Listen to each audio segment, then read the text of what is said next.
Chapter 4. Phoenicians and Berbers, the mysterious Queen Kahina. The Himyarites are not the only ones who have vanished from the historical memory of Israel. The origin of their fellow Jews in North Africa has been similarly suppressed. If, according to national mythology, the Jews of Yemen are the descendants of King Solomon's courtiers, or at least of the Babylonian exiles, the Jews of the Maghreb are likewise supposed to be descendants of the First Temple exiles, or of the Jews of European Spain, a supposedly higher lineage. The latter are also described as having been exiled to the western end of the Mediterranean from the desolate kingdom of Judah after the fall. The present chapter, above, referred to the spread of Judaism to North Africa, and the great uprising against Rome between 115 and 117 CE. A Jewish Hellenistic king named Lucas, some historians called him Andreas, arose in the course of this large-scale messianic, anti-pagan revolt, and temporarily seized the province of Cyrenaica, in the east of today's Libya. His ferociously swift conquests took him as far as Alexandria in Egypt. Evidence shows that this fiery religious revolt was especially vicious, like future monotheistic conflicts, and that it was put down with an iron hand by the Roman armies. The propagation of Judaism slowed down in this province but was not entirely extinguished. There remained Jews and proselytes in Cyrenaica, and, following the upheavals, the Judaizing process advanced slowly westward. The suspicious Rabbi Hosea, who lived in the Holy Land in the 3rd century CE, was concerned about the proselytizing in North Africa, and the Jerusalem Talmud quotes him as asking, "The proselytes coming from Libya, should they have to wait 3 generations?" Tractate Kileim. The leading Amora known as Rav declared, "From Tyre to Carthage people know the Israelites and their Father in heaven, and westward from Tyre and eastward from Carthage people do not know the Israelites and their Father in heaven." Tractate Menahot. The successful spread of Judaism in the Maghreb was probably due to the presence of a Phoenician population in the region. Although Carthage was destroyed back in the 2nd century BCE, not all its inhabitants perished. The city was rebuilt, and was soon an important commercial port once more. Where, then, did all the Punics, the African Phoenicians, who populated the coastline go? Several historians, notably the French Marcel Simon, have suggested that a large number of them became Jews, accounting for the distinctive strength of Judaism throughout North Africa. It is not beyond reason to assume that the close resemblance of the language of the Old Testament to ancient Phoenician, as well as the fact that some of the Punics were circumcised, helped promote mass conversion to Judaism. The process may also have been stimulated by the arrival of captives from Judea after the fall of the kingdom.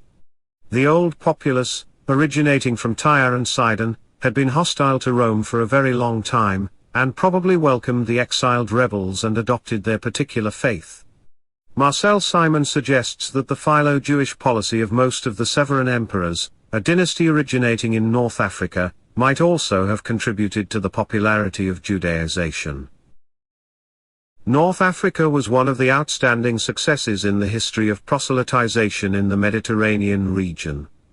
Although in the 3rd and 4th centuries CE, as noted in the previous chapter, the rate of conversion to Judaism slowed down in Egypt, Asia Minor, Greece, and Italy, the heart of the ancient Western civilization, along the coast of the Maghreb the communities of believers in Yahweh did quite well. Archaeological and epigraphic evidence depicts thriving Jewish religious life. Archaeological excavations near ancient Carthage uncovered a number of tombs from the 3rd century CE inscribed in Latin characters, or even Hebrew or Phoenician, with images of candelabra engraved alongside. Also found all over the region have been a large number of tombstones of proselytes with Greek or Latin names, and their religion is always stated beside their non-Hebrew names. A synagogue from the same period, bearing inscriptions and designs of candles, candelabras and ram's horns, was discovered in Hammam Lif, ancient Narrow, near today's Tunis. On the floor is written, "Your maidservant Julia the young woman repaired with her fortune this mosaic for the sake of the holy synagogue of Narrow." It is not surprising that the inscription goes on to name the head of the synagogue as Rusticus and his son as Asterius. In North Africa, as elsewhere, many of the Judaizers remained in a state of semi-conversion, or as they would later be known, heaven worshippers, Coelicoli. The New Testament mentions God-fearers, Jews and proselytes coming to Jerusalem from the parts of Libya about Cyrene, Acts 2:10. Many syncretist sects flourished in various cities, and it was this heterogeneous throng that gave rise to Christianity, which grew powerful in this region as in other Mediterranean lands. Two of the leading thinkers of early Christianity, Tertullian and, later, Augustine, were born in Africa. The former was especially concerned about the strength of Judaism in his native city of Carthage. His extensive knowledge of the Old Testament and Jewish tradition indicates the strength of the local Jewish religious culture. His sharp attacks against the proselytes also testify to the popular appeal of this movement. He sought to explain the success of Judaism, in contrast to that of the persecuted Christianity, by noting that it was a legal religion in Roman law, hence easier to adopt. He showed respect for the Jews, especially the Jewish women for their modesty, but fiercely attacked the Judaizers, arguing that they adopted the Jewish religion out of convenience, because on the Holy Sabbath they could avoid all work. Evidence of Christianity's struggle against the strong Jewish presence is found in the writings of Augustine, and in those of the Christian poet Commodianus. Augustine criticizes the heaven worshippers, probably an intermediate Jewish Christian sect, whom the Church regarded as heretics or even unbelievers. In his work Instructions, Commodianus, whose exact dates are not known, attacked the numerous proselytes and mocked their switching and changing of religions and the blatant inconsistency of their worship. The advance of the Church was temporarily halted by the Vandal conquest. These Germanic tribes from Europe dominated North Africa between 430 and 533 CE, where they established an Arian Christian kingdom. There is next to no information about the situation of North Africa's Jews during the Vandal century, but it is known that relations between the Arians and the Jewish believers were much better than between the latter and the consolidating Orthodox Church. The return of the Byzantine Empire to the region restored the primacy of the Church, and the suppression of heretics and unbelievers intensified. It is quite likely that, following this conquest, some of the coastal Jews, those former Punics, fled inland, and others moved further west. Here began the amazing story of a new wave of Judaization. As Ibn Khaldun, the great 14th-century Arab historian, wrote, possibly, some of the Berbers practiced Judaism, which they had received from their powerful Israelite neighbors in Syria. Among the Jewish Berbers were the Jauyua, who inhabited Oris, the tribe of Kahina, who was killed by the Arabs in their first conquests. Other Jewish tribes were the Nafuka, of the African Berbers, the Fendalewa, the Medun, Bihlula, Jayatha and the Berbers of the extreme Maghreb, the Fezas. Idris I of the Beni el-Hassan, son of el-Hassan who reached the Maghreb, wiped out all traces of the religions that persisted in his territory and crushed the independence of the tribes. Ibn Khaldun apparently assumed that at least some of the Berbers, North Africa's longtime inhabitants, were descendants of the ancient Phoenicians or some other Canaanite population that originated in the vicinity of Syria, and converted to Judaism. Elsewhere he even speaks of the Himyarite origin of some of the Berbers. The Judaized tribes he lists were large and powerful, and spread across North Africa. Other than the Jauyua, Jarawa, who inhabited the highlands of Oris, the Nafausa lived near today's Tripoli, the Mediona tribes lived in today's western Algeria, and the Fendalewa, Bihlula and Fezas lived in the territory of Fez, in today's Morocco. Despite the mass conversion to Islam that followed the Arab conquest, these tribal areas roughly correspond to the sites where Jewish communities persisted until modern times. Many cultural practices, not only the amulets, common among the Berbers are also found in the religious rites of the Jews of North Africa. Some of these Jews always spoke the Berber language in addition to Arabic. were the Judaized Berbers, as well as their proselytized Punic predecessors and a handful of émigré Judeans, the ancestors of the Jews of North Africa. Moreover, to what extent did this great wave of Berber Judaization augment the number of Jews in Spain during and after its conquest by the Arabs? Ibn Khaldun returns elsewhere to the resistance to the Muslim conquest, led by the Queen of the Oris Mountains, Dihya al-Kahina. This leader of the Judaized Berbers was believed to be a necromancer, hence her title Kahina, priestess, probably of Punic or Arabic origin. She was a strong ruler, and in 689, when the Muslims launched their renewed effort to conquer North Africa, she united several powerful tribes and succeeded in defeating the mighty forces of Hassan ibn al-Nu'man. 5 years later, after the Queen had implemented a scorched earth policy and destroyed towns and villages along the coast, Arab reinforcements arrived and overwhelmed the forces of the bold Berber ruler, and she herself was killed in battle. Her sons converted to Islam and joined the conquerors, and this was the end of her long reign, which remains shrouded in myths and mystery. Ibn Khaldun was not the only Arab historian to describe the fascinating deeds of Dihya al-Kahina. Earlier Arab writers, from the 9th century CE, described in detail her fight against the Muslim conquerors.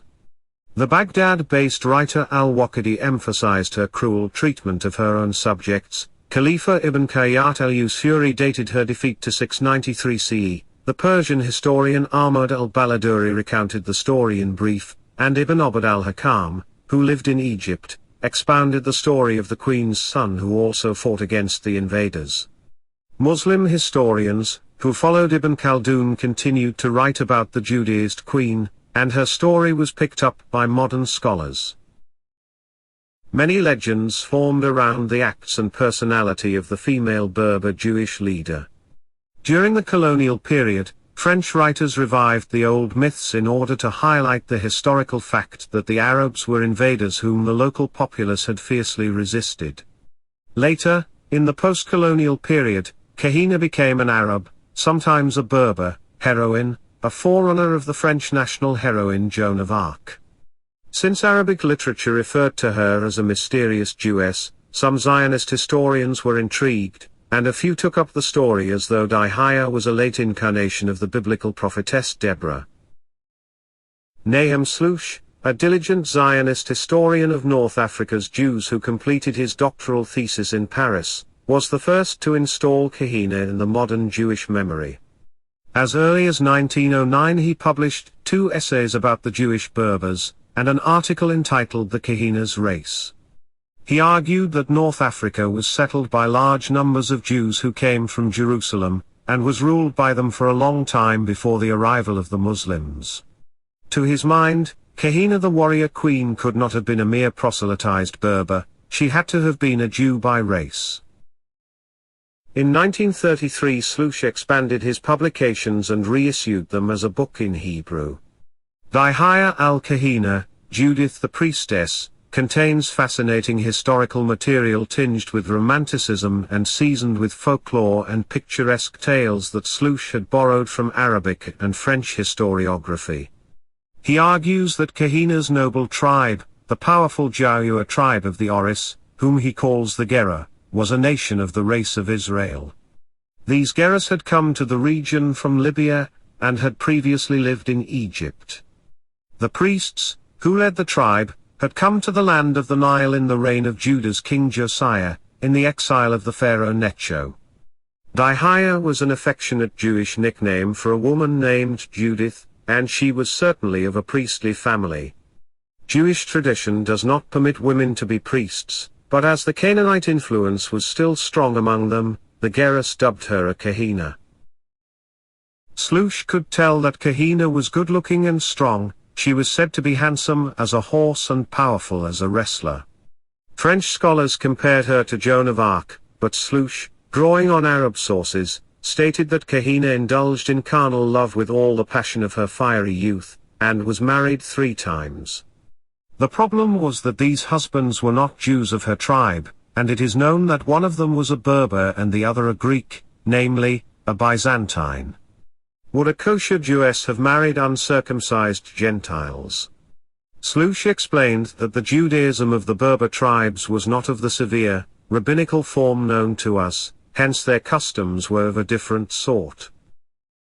Kahina remained faithful to her ancestral faith in its ancient, pre-Ezra form, which was common among the faraway Jews in Africa, a Judaism that did not yet distinguish between peoples and continued to marry its neighbors, and would never keep up with the special isolation of the Pharisees that was predominant in the Roman and Arab cities.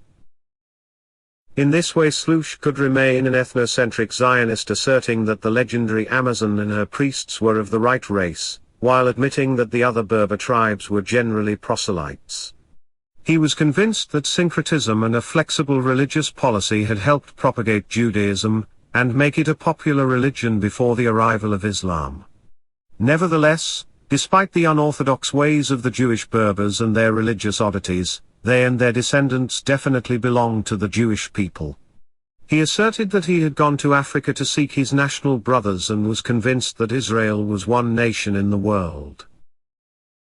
Hirschberg, a far more cautious and reliable historian than Shlomo, was the second scholar to deal with the Judaized Berbers and their queen Kahina. The foreword to his book History of the Jews in North Africa includes the following passage. The obscurity of the history of most of the communities of the interior in the first half of the second millennium CE, provides a certain background for the thesis that the great majority of Maghreb Jews are of Berber stock. This thesis was enunciated in various travel books and adopted in modern historical writings, without anybody giving it a thorough scrutiny.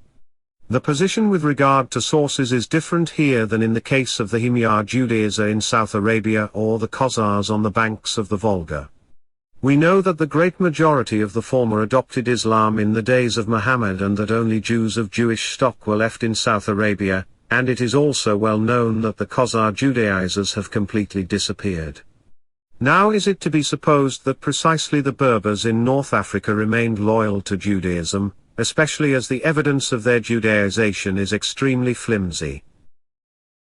Having demolished the possibility of a historical connection between the Jews of Yemen and the Himyarite kingdom, and declared its absence to be an established fact, Hirschberg felt obliged to clarify the origins of the Jews of North Africa.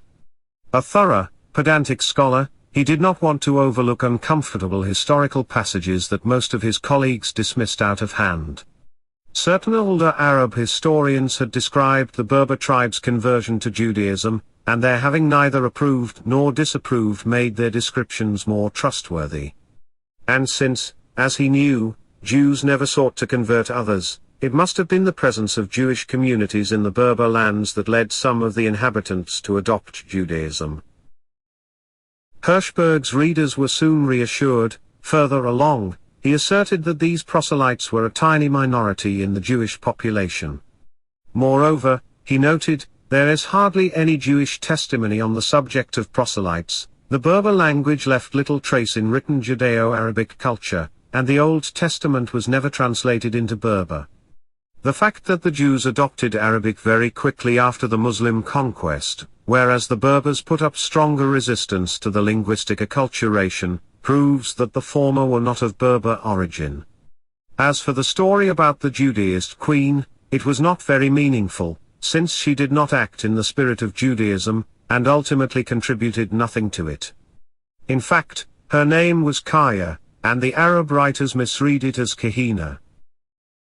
Hirschberg knew, of course, that the Berbers' culture was largely an oral tradition, and consequently no traces of it are to be found in the Arabic literature and language of North Africa. He knew that there were many names, family appellations, superstitions and customs common to Jewish believers and Muslim Berbers. For example, the custom of splashing passers-by with water at Pentecost was both Jewish and Berber. The relatively free status of the Jewish women also resembled Berber custom rather than Arabic, and so on.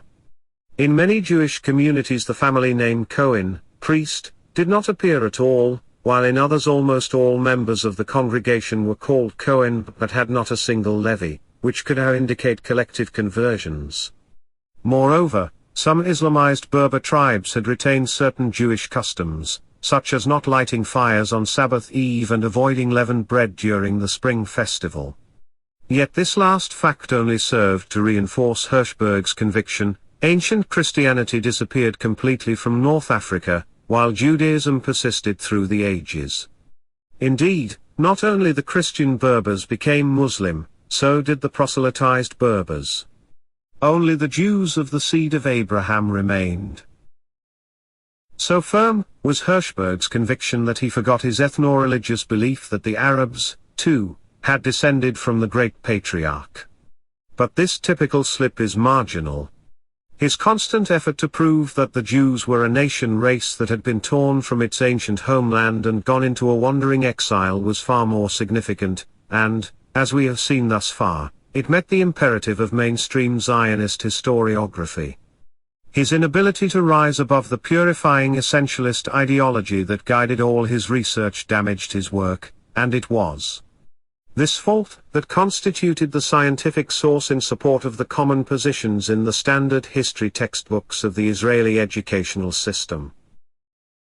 André Chouraqui, a French-Israeli scholar and public figure who was born in Algeria, was less concerned about his pure descent. His book Between East and West, A History of the Jews of North Africa, shows a significant historiographic shift, but, while the last Christian communities of the Berbers survived only to the 12th century, Judaism in North Africa retained the loyalty of its proselytes down to our own day.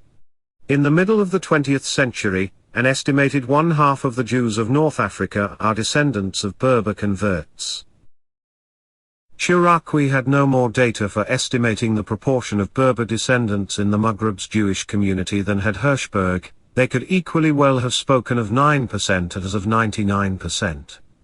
His book was first published in French in the 1950s, and it clearly sought to align itself with French scholars of the Maghreb.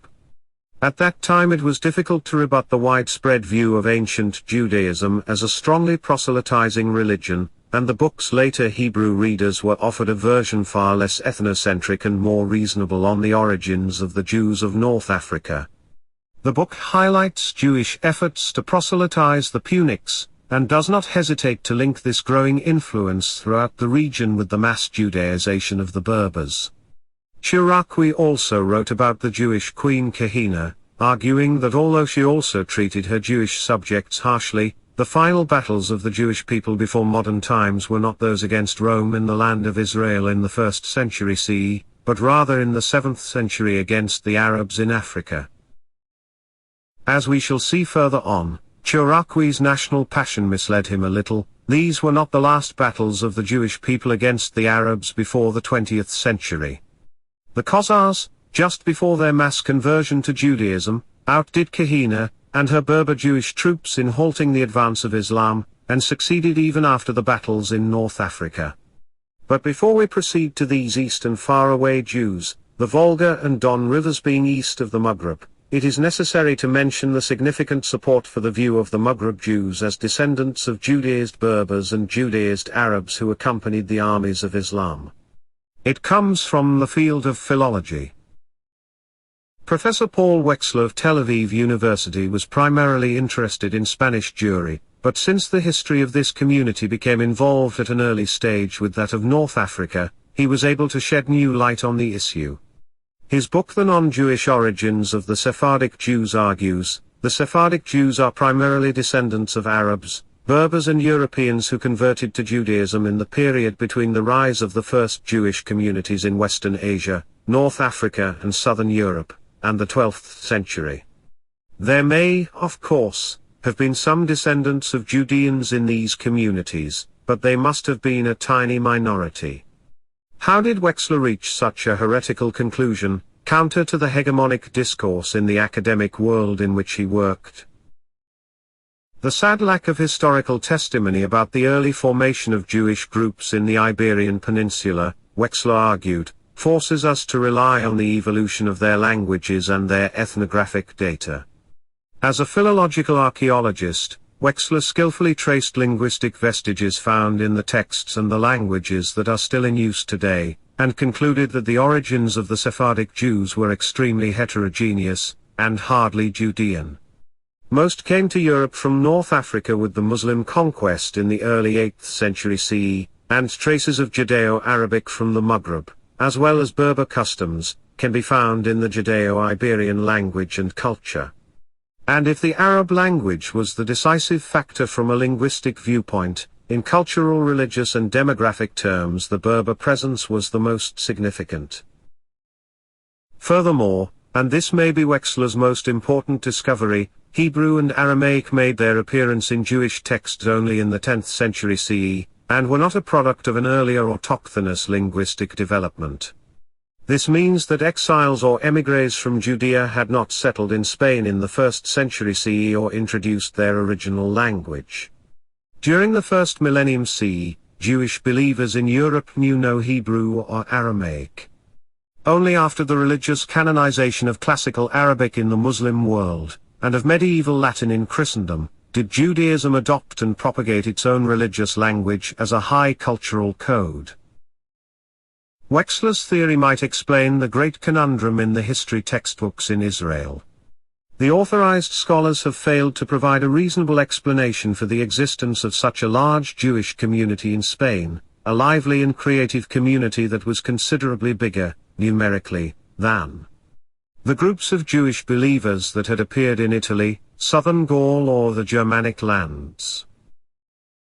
Judaism probably began to germinate in the Iberian Peninsula in the early centuries CE, mainly among proselytized Roman soldiers, slaves and merchants, much as it did in other imperial colonies in the northwestern Mediterranean. In the New Testament, Paul writes, "Whensoever I take my journey into Spain, I will come to you," Romans 15:24. He probably intended to preach to the first Jewish Christian congregations that were beginning to be organized there. The decisions adopted by the Council of Bishops at Elvira bear evidence to the monotheistic syncretism that was still going strong in the south of Western Europe during the 4th century CE. 38 later, the heavy-handed treatment of the Visigoth rulers toward Jewish believers and new proselytes, chiefly in the 7th century CE, drove many of them to flee to North Africa. Their historical revenge was not long in coming. The Muslim conquest of Iberia, which began in 711 CE, was carried out mainly by Berber regiments that may well have included many proselytes, who enlarged the demographic size of the older Jewish communities. Contemporary Christian sources condemned the treasonable behavior of the Jews in various cities, who welcomed the invading forces and were even drafted by them as auxiliary troops. Indeed, as many Christians fled, the Jews, their rivals, were appointed acting governors of many cities. In his compilation Israel in Exile, Benzion Dinur had included many quotes from Arab sources that corroborate the Christian ones, such as the following. The 3rd Regiment, which had been sent against Elvira, besieged Granada, the capital of that state, and entrusted the blockade to a local force made up of Muslims and Jews, and that is what they did wherever Jews were found. Having captured Carmona, Musa attacked Sevilla. After a siege lasting many months, Musa captured the city, and the Christians fled to Beir. Leaving the Jews as the standing army in Sevilla, Musa advanced to Merida. Moreover, when Tariq saw that Toledo was empty, he brought in the Jews and left some of his men with them, while he himself proceeded to Wadi al-Hahara, Guadalajara. Tariq ibn Ziyad, the supreme commander and first Muslim governor of the Iberian Peninsula, Gibraltar bears his name, was a Berber from the Judaized tribe of Nafausa. He reached Spain with 7,000 troops, which soon grew to 25,000, as many local men joined them. Among them were many Jews, says Dinur. Drawing his information from Spanish scholars, the Zionist historian reluctantly admits that some of them argue that all the Berbers who took part in the Arab conquests in Spain were Judaizers. It would be a wild exaggeration to argue that the conquest of Spain was a coordinated operation of Muslim and Jewish Berbers. But as we have seen, the fruitful cooperation between the two religions began in Iberia at the start of the invasion, so it is reasonable to assume that the Jews favored status made for a meaningful expansion of their communities. However, The ability of established Jews to proselytize pagans and Christians was practicable only in the early stages of the Muslim presence, when Christian hegemony retreated and the massive conversion to Islam had not yet begun. This option would begin to shrink in the 9th century, though it never quite ended. The wave of Islamization did not stop the immigration of Jewish believers, from all over southern Europe and even more from the coast of North Africa. In his important book on the Sephardic Jewry, Yitzhak Behr noted admiringly that Arabic Spain had become a refuge for Jews. The Jewish community thrived demographically, thanks to local proselytizing and to the waves of conquest and immigration. It also flourished culturally, thanks to the admirable symbiosis between it and the tolerant Arabism of the Kingdom of Al-Andalus and the principalities that succeeded it. Jewish life in the Muslim regions proved the possibility of a multi-religious society in a medieval world of hardening monotheism, which increasingly expressed itself in the abasement, and often the persecution, of the infidel. At that same time, a kingdom at the other end of Europe was notable for its freedom from religious fanaticism.